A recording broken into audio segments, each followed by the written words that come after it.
Hi guys, I'm Gwyneth Paltrow.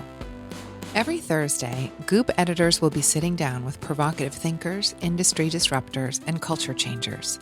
I'll take turns interviewing barrier-breaking guests as we talk about shifting old paradigms and starting new conversations.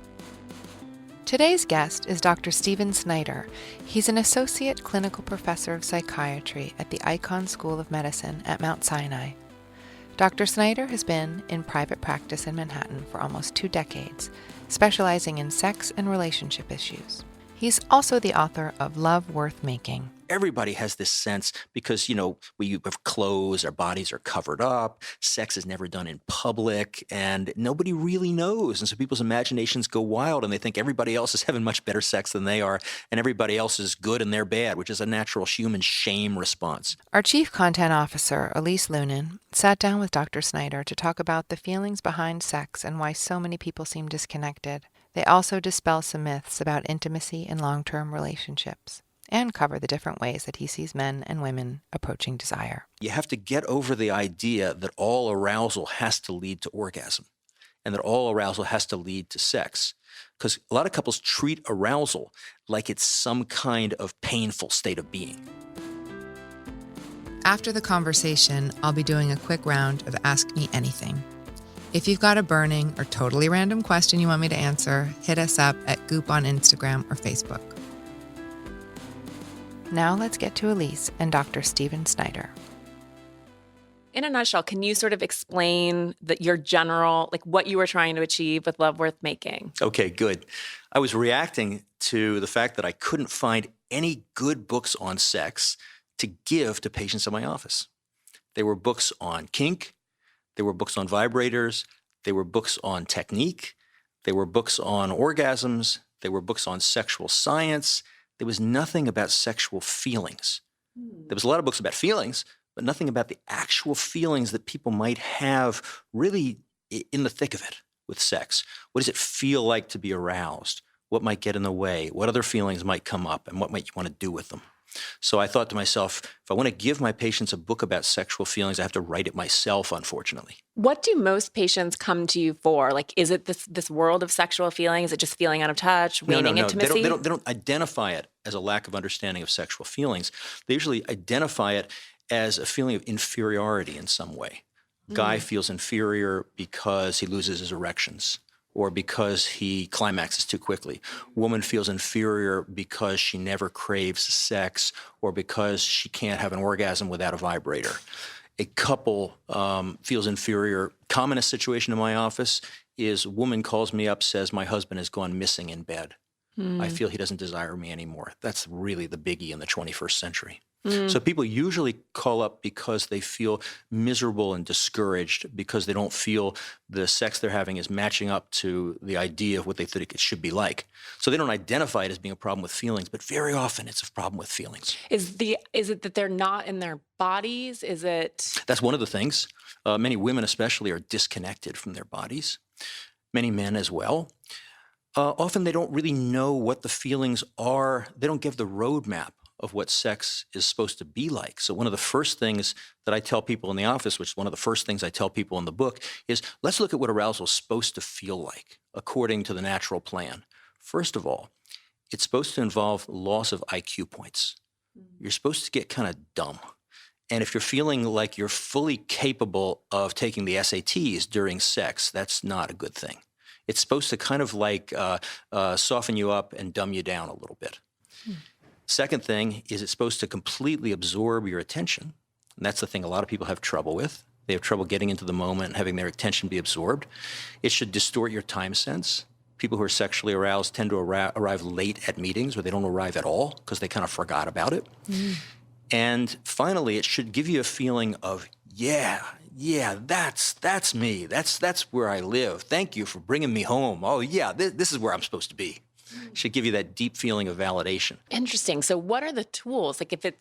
What are the tools for overcoming that, or where do they start? First tool is very simple, is to just lay out what the roadmap is. That's where we want to go. We're not going to be talking about so much about intercourse, and we're definitely not going to be talking about orgasm. I joke in the book that we sex therapists are the only people in the world who don't care about orgasms. What we really care about is, did sex really make a person feel that special kind of dumb and happy, stupid, validated, I don't have to do anything, everything's fine kind of feeling? I know Esther Perel always says that sex for women is really an act of narcissism, that we need to feel like we're turning on men.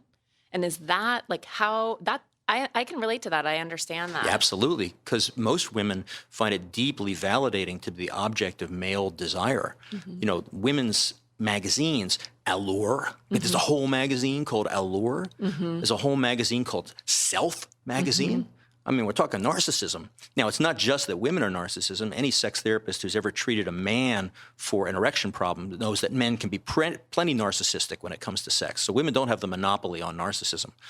I go further than that. I say sex itself is narcissistic in a healthy way. Very young children have healthy narcissism, lots of it. They want what they want, and they feel they're entitled to it. They don't think about, am I wanting too much cake? Am I being too demanding? Am I being too grabby? You know, a 1 or a 2-year-old, they go, I want ice cream. I want it with a cone. And it's a beautiful thing to watch because they haven't yet had to tame their healthy narcissism. And the healthy narcissism, what leads you to want to look out for your own self-interests.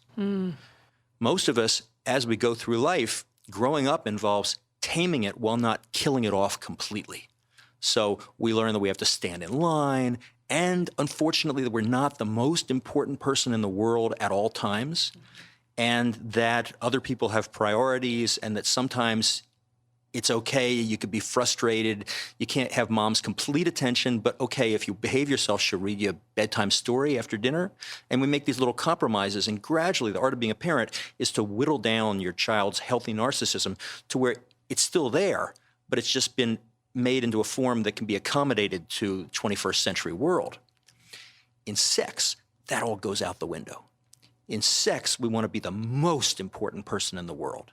We want to be the only person in the world. We want to be treated like we're wonderful and we're all the other person cares about. And that's in the nature of sexual arousal. It's a revival of that primitive, healthy narcissism. That's why it's such a beautiful thing. And how does that work in relationship with the partner? Oh, it works beautifully. Beautifully. Imagine you're with a partner and the partner is enjoying your body so much that they're completely transported. For most people, that's a pretty validating experience. And that's true whether you're straight or gay or whatever. So I usually find in my office, and I think most sex therapists find, that if people are appropriately selfish in that way, that's erotic. Passion is selfish. As I'm always saying, no hero in a romance novel ever rips off the woman's clothes and then says, now tell me how you like to be touched. That's that primitive, healthy narcissism that just says, I want you. I want you. I am yours and you are mine. It's very, very primitive. It's very infantile. That's why all love songs all have the word baby, you know, because there's something evocative there. It's interesting because I think one of the myths about sex, for women at least, is that it's this coming together and this union and this mind meld, and you're supposed to fall into each other's eyes and be in the same place. And I don't know if what you're saying is counter, but what you're saying, I think, is like you have to preserve it is about you. It is not about the couple. Well, it's funky. And the reason it's funky, my theory, which I talk about in the book, is that it's infantile, that sex is a positive and therapeutic regression to an infantile state. It's a little bit like vacations are infantile. You get waited on when you're on vacation. You don't want to do the dishes when you're on vacation. And sex is infantile in that same way. It's a break from the frustrations and narcissistic disappointments of adult life. So you go back to that early state. And in that early state, the conventional emotional silos haven't really been formed yet. The silo between self and other hasn't really been formed yet. And that accounts for, I think, some of that oceanic melding, merging, fusing kind of experience. The distinction between excitement and relaxation hasn't been formed yet. So sex is exciting? Yeah, it's also deeply relaxing for most people. And the distinction between caring and ruthlessness hasn't been formed yet. So great sex is caring, but it's also kind of ruthless. So I think one of the reasons the concepts tend to be confusing when it comes to sex is that the emotions that are dealt with are just so primitive that the usual categories don't really apply. Did I answer your question or not? No, I think so. I mean, I think it's interesting, even in the process of sex therapy, and you start talking about it, and do you not find that people then get even more into their heads? Or No. are you trying to deprogram people? Well, this started off with Masters and Johnson. Mm-hmm. It wasn't really Masters, it was Johnson. It was William Masters' original assistant, and then his coworker, Virginia Johnson, who, when she was a small girl, her mother would calm her down by stroking her face with her hands. And she remembered how that action was both emotional and physical, and it kept her in the moment, and it enabled her to just calm down and direct her attention just to the fingertips on her face. And that was the insight that led to Masters and Johnson's original sex therapy technique, which was called sensate focus, where you just lie there and one person would just experience the other person's body with their hands. And there was no demand to do anything. You were really just paying attention in the present moment to whatever was happening, emotionally, physically. If you were having thoughts, okay, you were having thoughts. You didn't get too involved with them. See where they went. Bring your attention back to the hand. And most people found that deeply, deeply relaxing.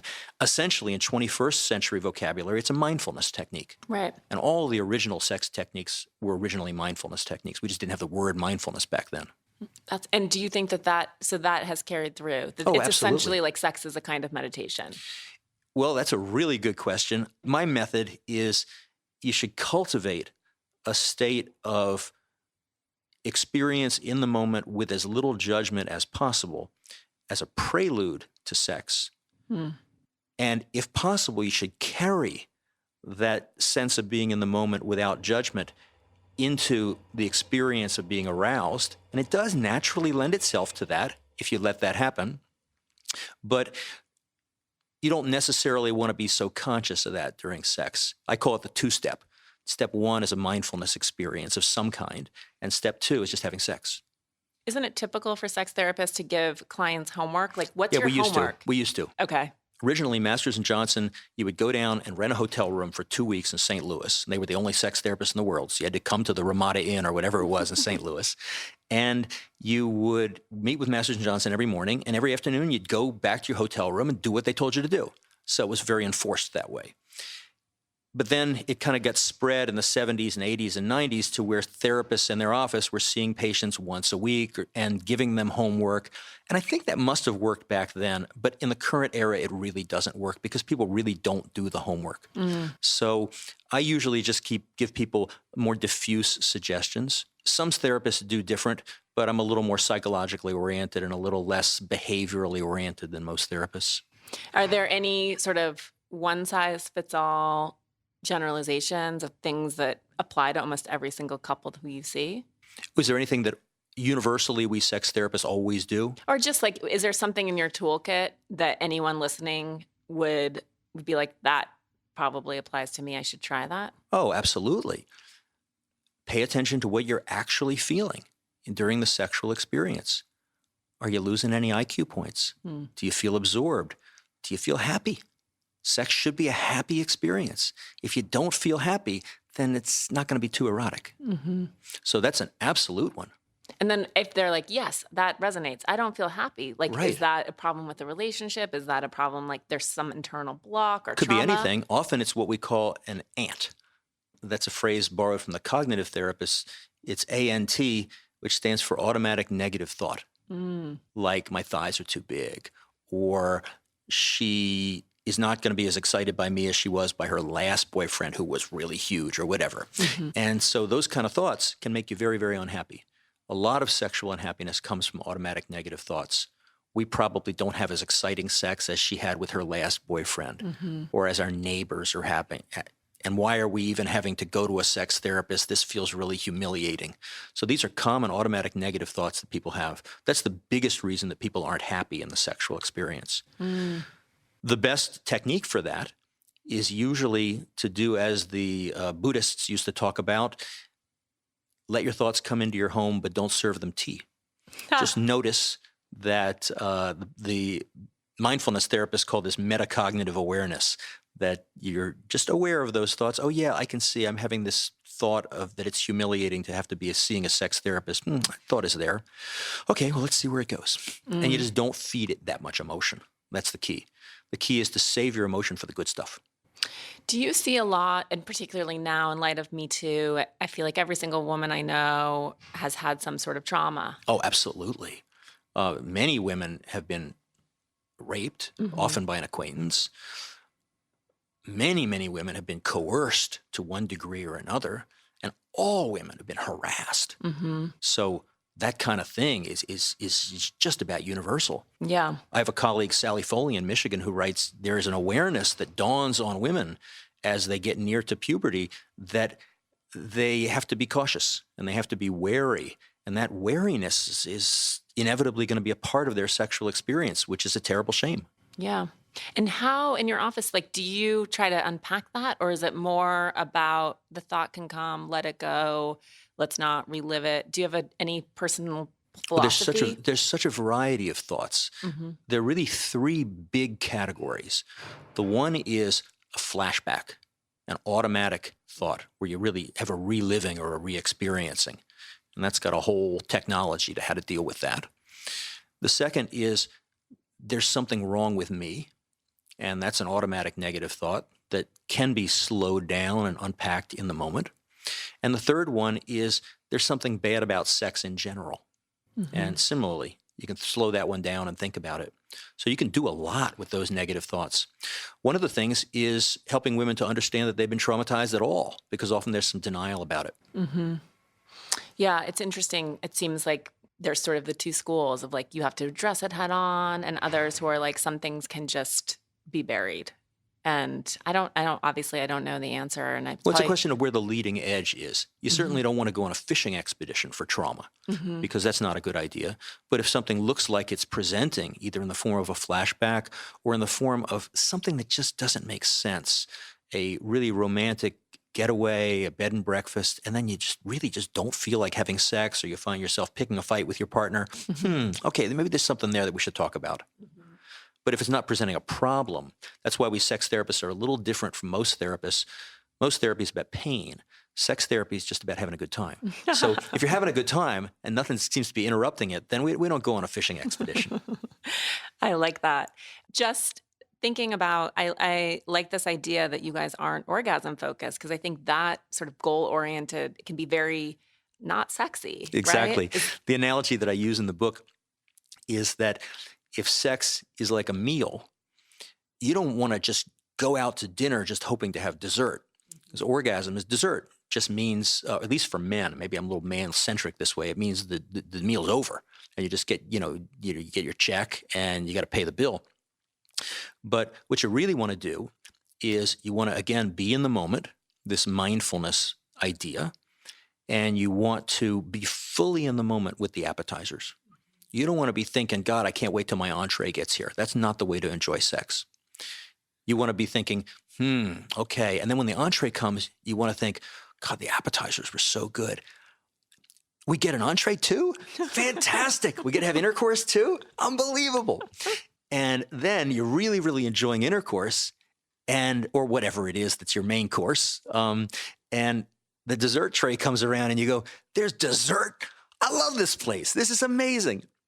That way you're enjoying and you're in the moment for everything. Obviously, that's not how a lot of couples have sex. They go, okay, it's 11 p.m. We both got to get up in the morning and we need to give everybody an orgasm so we can go to sleep. So they evolve the most efficient way to get the right friction in the right place, maybe with a little fantasy added in. And what gets left out is the whole regressive validation heart aspect of really being in the moment. We'll have more of Elise's conversation with Dr. Stephen Snyder in a minute. I was obsessed with magazines growing up. W, Interview, Vogue. I don't want to age myself here, but there was no social media. This was really sort of my only window into the world growing up in Montana. I put tear sheets all over my walls. I obsessed over magazines. And I thought that the magazine world was something I couldn't touch. But I got a break after college and started a career at Lucky. And that career primarily consisted of packing boxes and checking in clothing samples and getting coffee. And that was all fine with me. Eventually, I became an editor.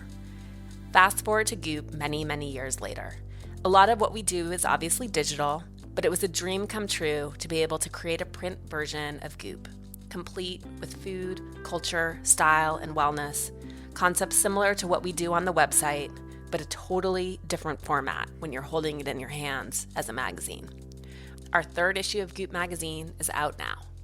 It's my favorite so far, stunning and full of fascinating deep dives, delicious recipes, indispensable travel advice, and really beautiful fashion. I'm also really excited because for the first time, we are offering a magazine subscription. We'll send you 4 issues of the magazine right to your door. And as a thank you for signing up, we're also going to give you an amazing gift. A mini exfoliating instant facial, which is a bestseller in Goop. We literally cannot keep it in stock. And a 5-pack of Goop Glow, which is a skin super powder that you can drop right into your water. I drink mine every morning at the gym. To learn more and sign up, go to goopmagazine.com. Okay, let's get back to our chat with Dr. Stephen Snyder. I think women, and we're trained to give, right? And I think it's part of sort of the feminine power, but it's a beautiful thing. But how do you get women to break that, to move out of that being a vessel? Interesting. I don't encounter it in the exact same way.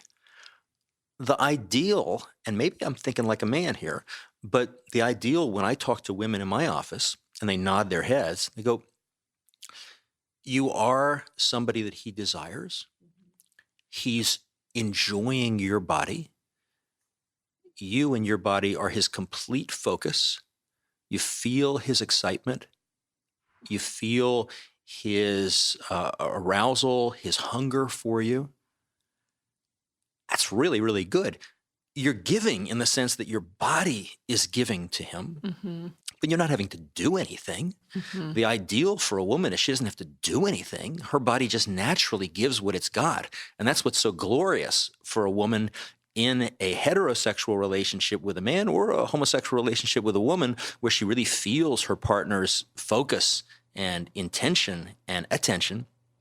And she doesn't really have to do anything, which is much different from a man's experience. So that's one of the great things about a woman is that you're giving just because of who you are. And the analogy which I make in the book, which is a little fanciful, but I believe it with all my heart, is that the primary, most ancient form of this encounter is the baby at the breast. The baby is taking from the breast, is not concerned about the breast. The breast is there, has got what the baby needs. The mother's, after breastfeeding gets established, is not concerned about the breast either. The baby is taking from it. She loves that she has these riches in her body that the baby wants and is getting, and that her body just naturally is giving. She doesn't have to make an effort to give. So that's the language that I usually speak in the office. But it sounds like you meant something else. You were talking about something else about women who feel they have to give, feel they have to serve. I just think that it's sometimes difficult for women to feel even deserving of pleasure. Okay. So it sounds like what you're talking about is for a woman to take. Yeah. Okay. Now that's really, really important. Okay. Because there's a misunderstanding that generosity is sexy. For instance, you read Cosmo. And nothing against Cosmo. I love Cosmo. But the headlines say 7 things to do tonight to drive him crazy in bed. And a woman thinks, okay, I got to keep track. How am I going to drive him crazy in bed? And I say you can just relax because I've never had a guy come into my office and say, oh, this woman I was with last night, she had all these things to drive me crazy in bed. Nah, never say that. He goes, yeah, I was really attracted to her. That made it really hot. Okay. So, but now I get to the next question, woman taking. Bottom line, that's sexy. Men find it sexy for women to be passionate. A man may enjoy the fact that a woman, say, wants to do oral sex on him, but if she's just trying to do it to give him the best experience, that's not quite as erotic as what men tend to want to watch on videos, which is a woman who adores it, who worships it, and who just wants it and is transported by it and finds it very, very passionate. Unfortunately for men, not that many women really feel that way about the male organ. So the only way you can get that if you're a man is either to be born gay. They're really lucky that way because guys do feel that way about the male organ, or to watch a video. But a woman to take, a woman who is in a state of erotic abandon, or even a woman who masturbates in bed. I talk to women in my office all the time about this. I say, men pay good money to watch women masturbate in porn. And women have trouble imagining that because women don't pay good money to watch men masturbate. It's not a turn on for most straight women. But for most men, it's a turn on to see a woman behaving passionately. So I would say a woman take all she wants. That's interesting. Unless I'm missing something here. No, I mean, that makes a lot of sense. And since you brought up porn, I know porn is responsible for sort of this escalation and I'm sure some of it is just people's natural inclinations, but like an escalation in riskiness, or I don't quite know the right language, but like whether it's kink or feeling like you need tools Oh, or absolutely. like all the things that are breaking into the mainstream, which then if you're like, I just like having sex in a bed, you're like, but is there something wrong with me? Oh my God, it's so weird. It's so weird. I hear conversations in my office that I never could have imagined when I was in my 20s. A man's in bed with a woman and it's a first hookup and she goes, do you want to choke me? And do you think that we're just at a time in the culture where people are like, this is actually who I am and now I'm totally free to express it, which is amazing and powerful? Or do you think that we are sort of pushing ourselves to where do you think it comes from? It's a great question. I'm sure that both are true. I'm sure there's some people who say, oh, I'm so glad that I live in the year 2018 where I can feel good about my wish to be choked. Right. Okay, fabulous. Okay, as long as you choke you to where you asphyxiate, you're good. Yeah, right. But I believe for a lot of people, there's this feeling that that's what's expected. I mean, porn is all about camera angles. Most people have sex while embracing. They don't embrace during porn because it creates terrible camera angles. And there are a lot of things that people do, like really good cunnilingus, would not give you good camera angles. So they do this extended tongue thing, which looks kind of weird.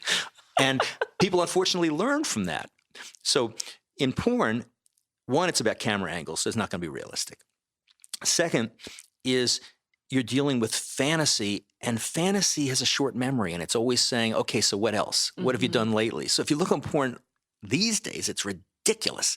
They have to go edgier and edgier and edgier, like stepfather doing it with a stepsister's brother, and it's getting incest, and the whole thing is just totally weird. Yeah. So what I say is that novelty thing is just going to go on and on and on, and it's really a distraction. What it's a distraction from is what we started off talking about today. It's a distraction from feelings.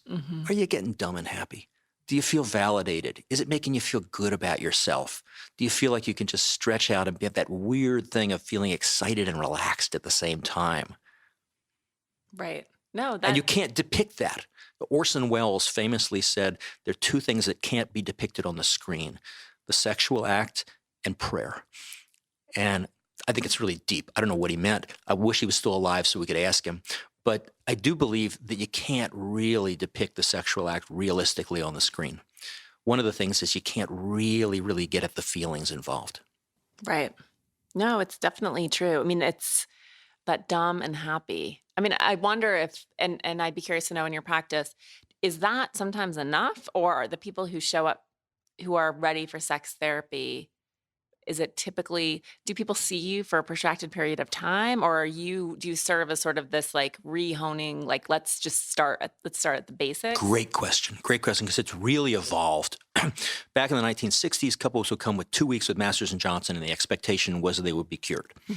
Problem was they didn't really do good follow-up, so often that wasn't the case. As it got into the 70s and 80s and 90s, it got merged with psychotherapy. So there was sex therapy and psychotherapy, and the therapist had hours to fill. And so you'd have this couple come and unfortunately it went on and on and on and on, and it really was not a great idea. I've really gotten a little farther back to the original, where I say, look, you can read my book.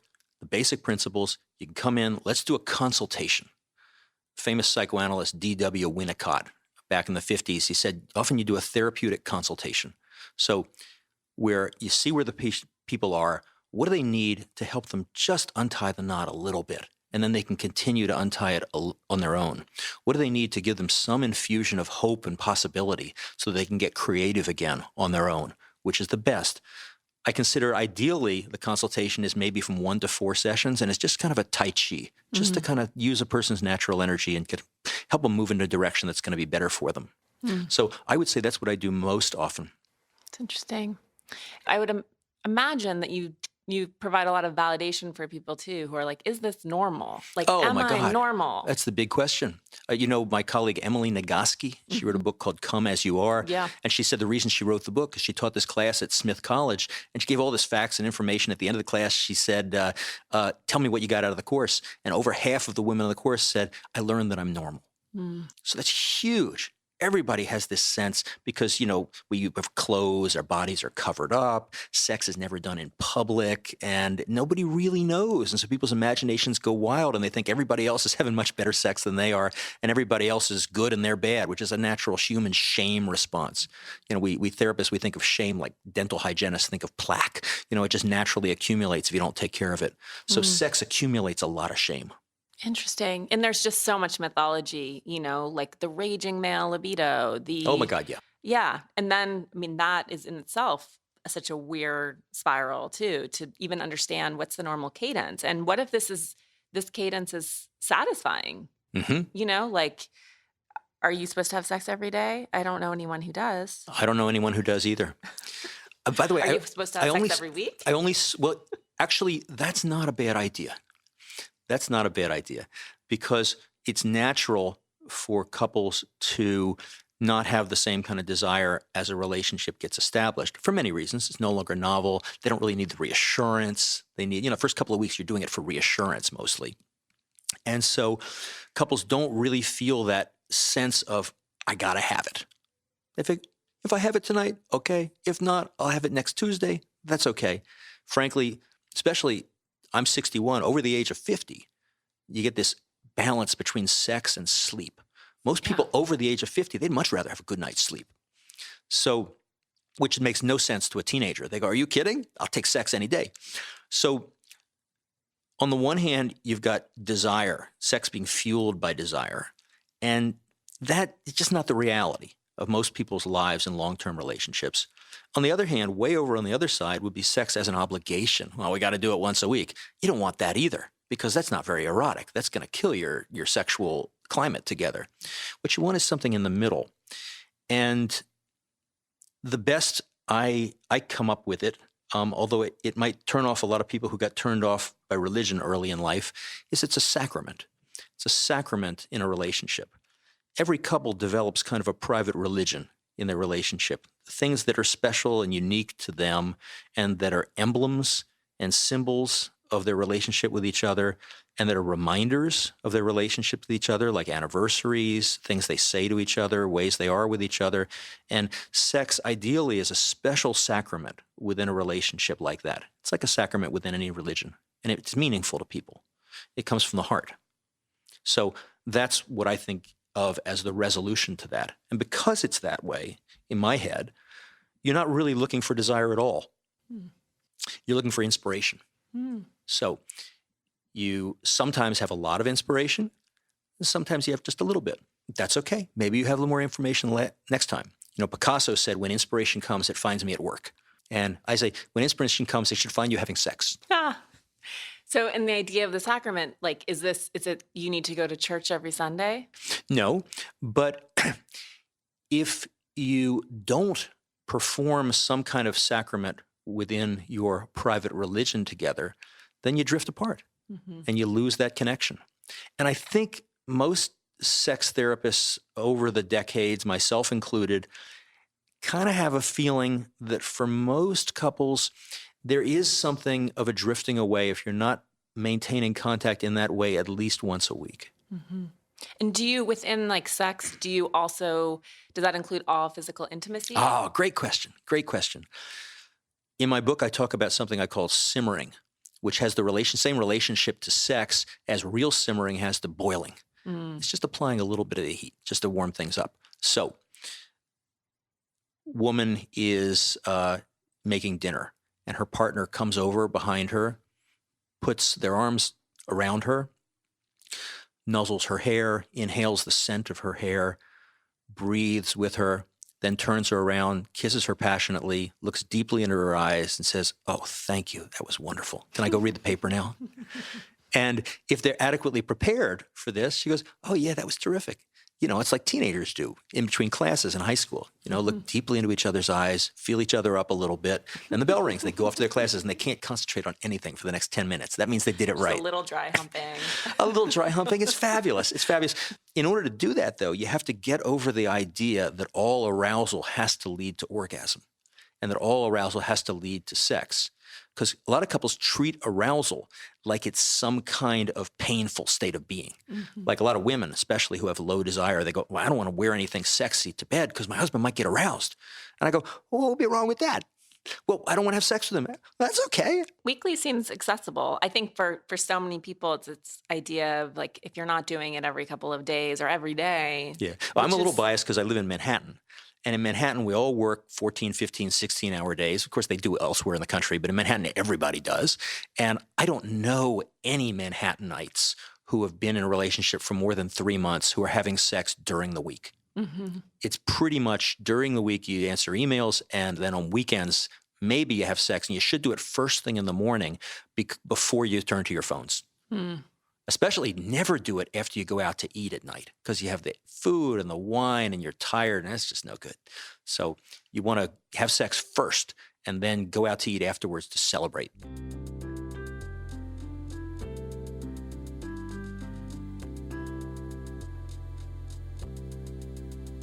Thanks so much for joining our conversation with Dr. Stephen Snyder today.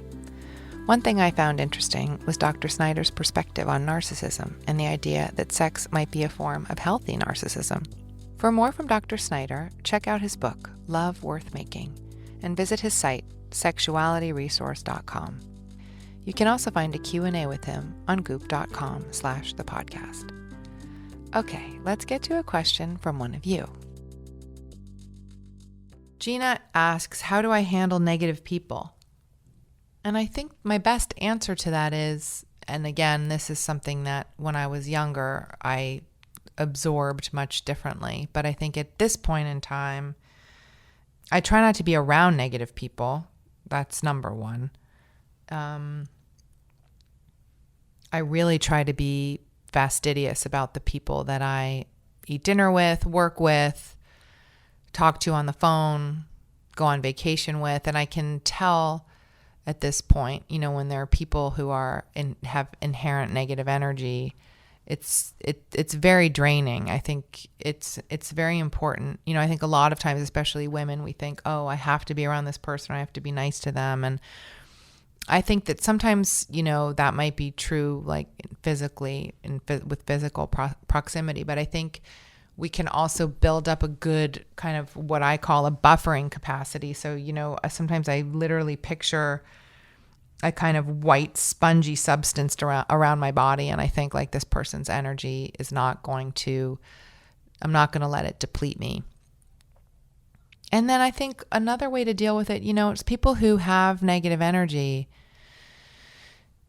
are sitting on pain, and that's all it is. So sometimes, if you can really empathize and see underneath and understand why they have negative energy, it can diffuse it a lot of times.